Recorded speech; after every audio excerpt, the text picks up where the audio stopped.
Texas, President Trump on his way to Kerrville this morning to assess the scope of that flash flood damage. He'll also meet with first responders and survivors. Emergencies crews, they're still searching for nearly 170 missing people, and it's been a full week. Officials say at least 120 people are dead. That number's actually been unchanged for 3 days. It is expected to grow. CBS News reporter Karen Hua has more for us this morning. Karen, good morning to you. How do people there feel about the president's visit? He's just left the White House a short time ago. Well, Errol, it first and foremost, in general, is a pretty Trump-friendly territory here in Curry County. We've driven past several MAGA flags and signs, so typically folks around here are pretty amenable to the president. But recently, President Trump has not he's doubled down and is not backing down from his promise to either dismantle FEMA or at least downsize it significantly. The president has repeatedly said he wants to put the responsibility of emergency disaster management onto individual states. So it's unclear how residents around here are going to be receiving his information later on this afternoon when he speaks. We know he's set to take an aerial tour of the area to assess the hardest hit spots. Local officials are going to brief him, and he's also going to be meeting with victims' families as well as first responders, Errol. And Karen, we spoke about, or I mentioned that the death count hasn't changed in 3 days. You have more than 100 people still missing. So where are recovery efforts today? Well, we're on day 8 of recovery efforts, and while officials won't say anything's impossible, of course, as the days go on, hope definitely fades. The last survivor was found a week ago on Friday, which means every single person who's been found since then has not been alive. So if that pattern continues, that means the worst case scenario here, the death toll after everyone is found could be nearly 300, which is just a staggering number and so devastating to process. What you're seeing behind me right now, we have some excavators and gentlemen with chainsaws who've shown up to clean up the debris in this area.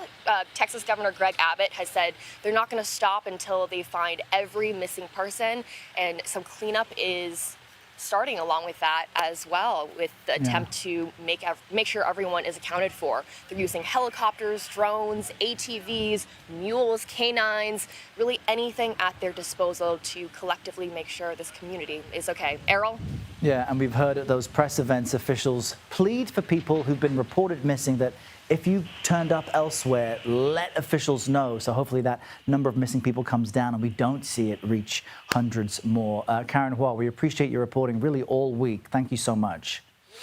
CBS News correspondent Natalie Brand is covering this for us from the White House and joins us now. Natalie, good morning to you. Once again, what has President Trump said about the FEMA component of this and the emergency response in Texas?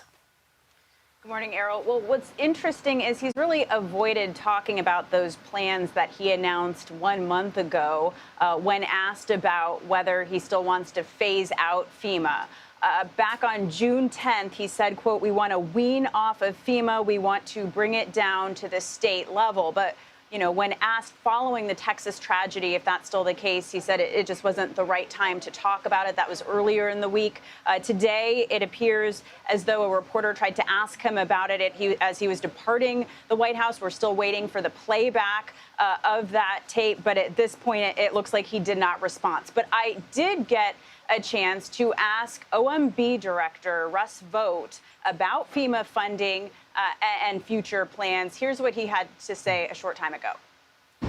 FEMA has $13 billion in its reserves right now to continue to pay for the necessary expenses. The president has said to Texas it needs anything it needs, it will get.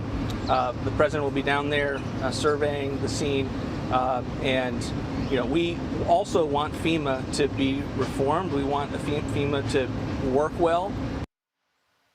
And Vought went on to say that the president's going to continue asking tough questions of all the agencies. But But this, Errol, is no doubt going to come up again during his trip to Texas today when more reporters are on the ground to ask him questions. Yeah, Natalie, and as soon as we get playback from the president's remarks as he left, we'll bring that to our viewers. I do want to ask you about the other big headline from the White House, and this is this threat from the president about a 35% tariff on Canadian goods, an escalation from current rates. What's the latest on that, and how is Canada reacting?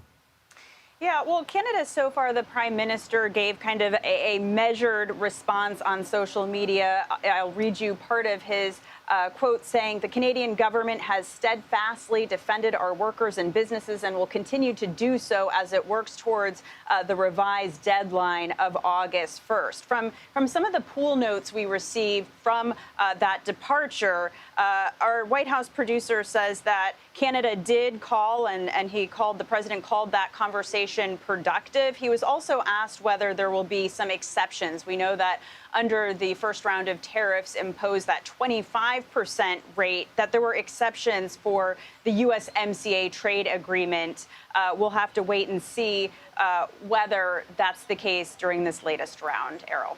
Yeah. All right. Natalie Brand at the White House. Thank you.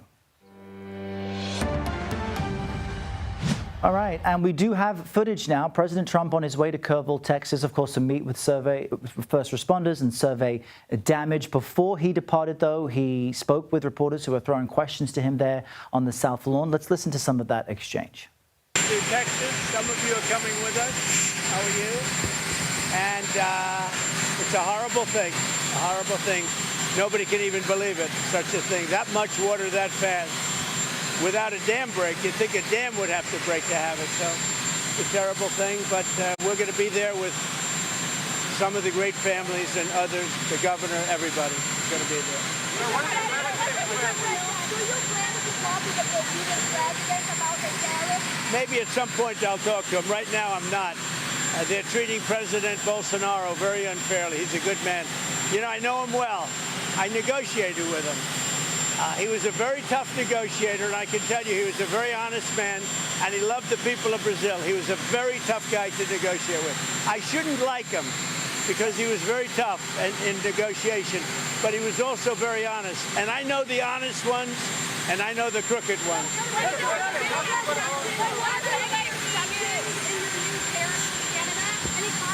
We're going to see. It was sent yesterday. They called.